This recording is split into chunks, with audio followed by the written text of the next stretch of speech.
He has a baby by a woman that was dating Tupac. Wow. To add to it, but we had to cut it down so he couldn't. For time. Damn. So Pac really got lined up by Brother Love. Yeah, Diddy's new name. Then he posts, "Oh, time to lawyer up. This might get sticky." That one line set the internet on fire. And just an hour later, Diddy fires back.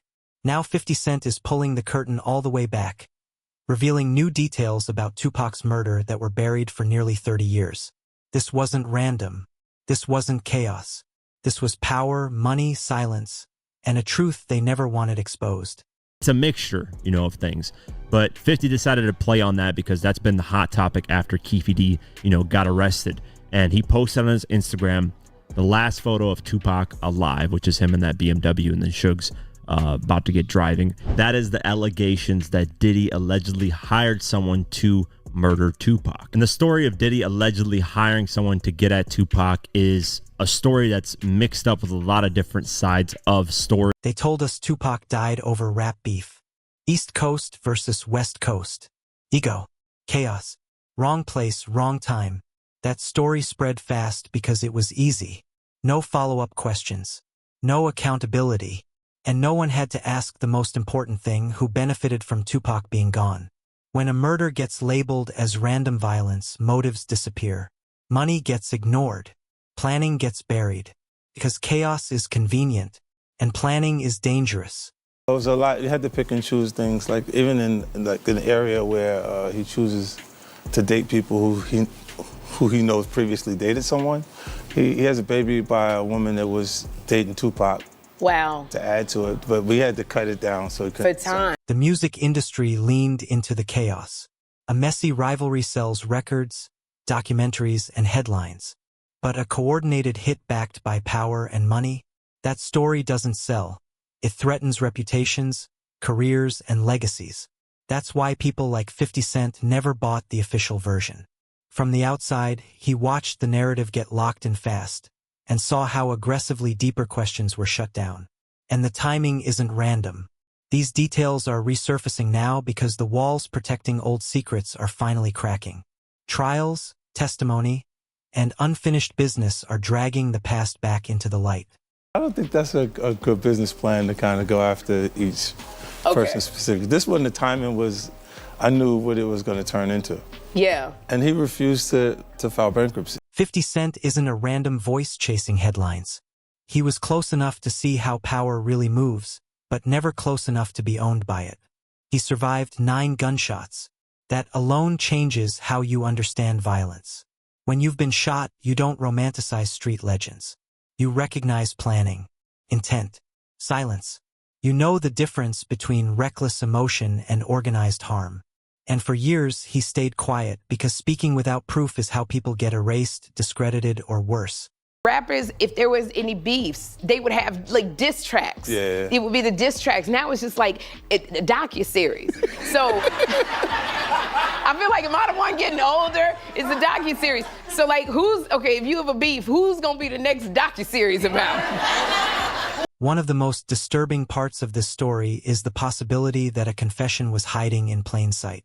Not in a courtroom, not in an interview, in lyrics. There are claims that certain bars weren't creative fiction, but coded references to real events surrounding Tupac's murder. According to these allegations, 50 Cent ghostwrote lines that pointed directly at what happened that night. Lines that only make sense if the writer already knew details the public never did. This isn't new in elite hip-hop circles.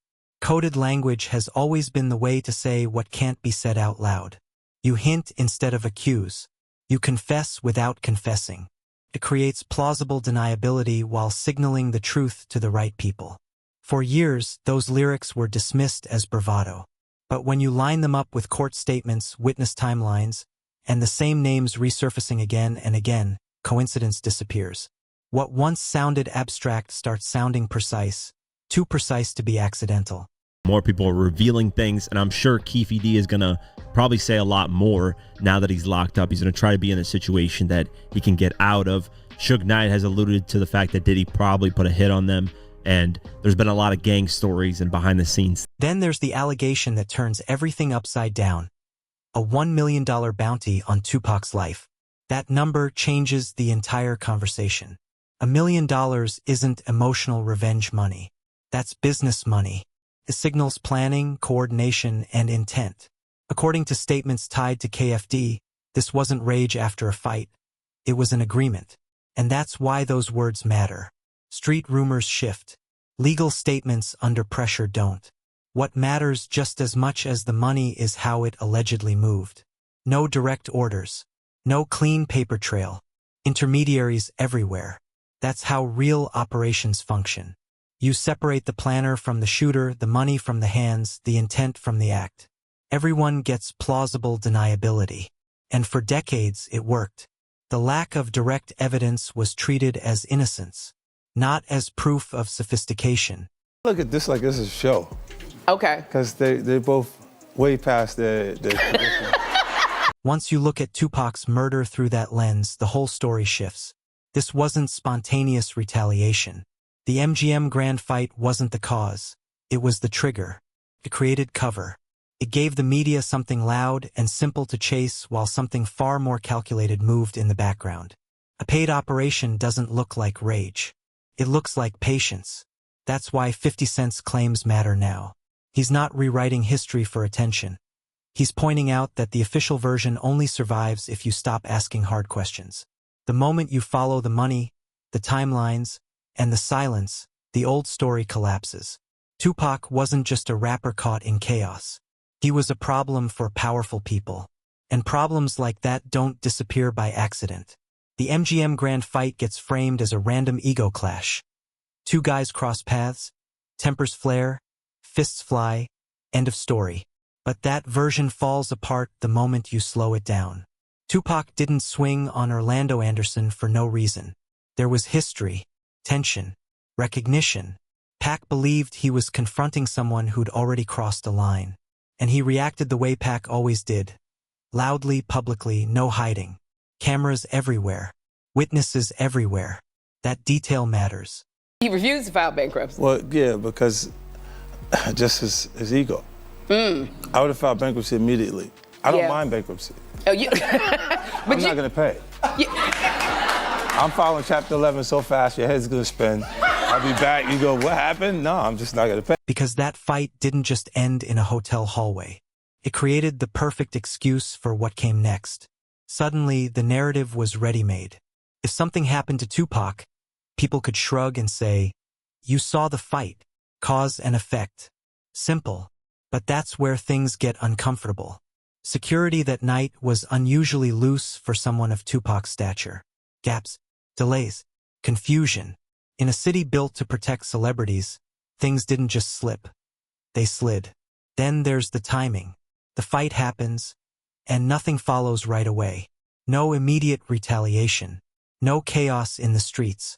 Tupac leaves, goes to a club, moves around Vegas like everything's normal, and only later does the shooting happen. That gap matters. It destroys the idea of impulsive rage. What it suggests instead is adjustment, a switch flipping. According to 50 Cent, this is where the story turns cold. The fight wasn't the crime. It was the green light. What I do is I try to solve things before they solve it on television, like in my head, who did what, and we make sure that these are unpredictable outcomes. So that they Now look at Las Vegas itself. If this were a sloppy street hit, Vegas should have swallowed it whole. Crowded strip. Witnesses everywhere. Clear sight lines. Yet somehow the shooters weren't aggressively chased. Descriptions surfaced, then disappeared. The white Cadillac became infamous, and then strangely irrelevant. Urgency lived in headlines, not in action. For a city built on surveillance and control, this case went soft fast. That's where the word protected starts to surface. Not protected like superheroes. Protected like paperwork slowing down, leads cooling off, pressure quietly easing. When cases die quietly, it's rarely because there's nothing there. It's because someone doesn't want the thread pulled. Inside the industry, the silence was even louder. No sustained outrage. No relentless push for answers. Just grief, confusion, then a sharp pivot back to music and branding. According to 50 Cent, this wasn't incompetence. It was containment. One of the dirtiest jobs ever done. people were entertained by an unexpected or what could happen, and it raised, like right now when you see artists like NBA YoungBoy, the excitement around his touring career, the kids are attracted to that. And just when the narrative was about to crack, Biggie Smalls gets killed. That wasn't coincidence, that was closure. Biggie's death snapped the story right back into the East Coast versus West Coast frame. Suddenly, it wasn't about money, planning, or power anymore. It was rivalry again. Fans picked sides. The media ran with it. And anyone asking deeper questions now sounded insensitive, even conspiratorial. Two legends gone. One clean story to explain both. Convenient. Look at the parallels. Both cases stalled. Both investigations drifted. Both surrounded by rumors that never quite reached a courtroom. And once Biggie was gone, the pressure to dig deeper into Tupac's case disappeared. Why reopen one wound when the industry was busy mourning two funerals? From 50 Cent's perspective, Biggie wasn't collateral damage. He was the final period at the end of a dangerous sentence. His death ended curiosity, closed doors. Then there's the bigger pattern, the one people get uncomfortable discussing. Power, control, obsession. Tupac wasn't just loud, he was uncontrollable. He spoke openly about industry exploitation, politics, prison systems, and racial power structures without asking permission. That's dangerous. Later testimonies start to matter here. Figures like Gene Deal didn't just describe chaos, they described patterns. Control issues, fixation, behavior that repeats. And when you line that up with allegations that surfaced decades later in lawsuits and testimony, a consistent personality begins to emerge. Prove that Diddy did something. There was actually $1 million check in the pocket of Zip. And if you look at this photo, this is Diddy and Zip. And in this photo, Zip was someone known to be, someone who moved very heavy out in Compton and just in Los Angeles in general. So This is where silence becomes a weapon. Intimidation doesn't always come in threats. Sometimes it comes as frozen careers, doors closing. People learn to keep quiet because they've seen what happens to the loud ones. That silence lasts longer than any gunshot. It reshapes memory, turns truth into rumor into taboo. And that's why Tupac was dangerous, not just for his music, but because he refused to stay in his lane. He challenged power publicly, relentlessly. In industries built on control, that's unforgivable. According to 50 Cent, step back and the chaos story stops making sense. What replaces it isn't flashy. It isn't dramatic. It's quiet, organized, efficient. And that is the scariest part of all. Music mogul, actor, etc. Well, I'd like them to look at me and say there's no excuses. There's no excuses. There's no situation that they'll go through that or that they can't go through and still be successful. Because chaos feels random. Planning feels deliberate. And once you see the difference, you can't unsee it. So why is all this exploding now? Simple. Frozen stories don't stay frozen forever. Kef's trial is forcing old narratives back into the spotlight. Once the courts get involved, silence becomes expensive. Sealed files leak through side doors. People start talking under pressure. And 50 Cent isn't doing this for nostalgia. He's doing it with receipts, timelines, and names that finally line up. That's why Tupac's legacy feels uncomfortable today. Rewriting this story doesn't just change hip-hop history.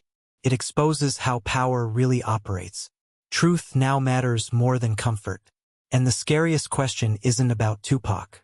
It's how many other unsolved stories were never really unsolved at all.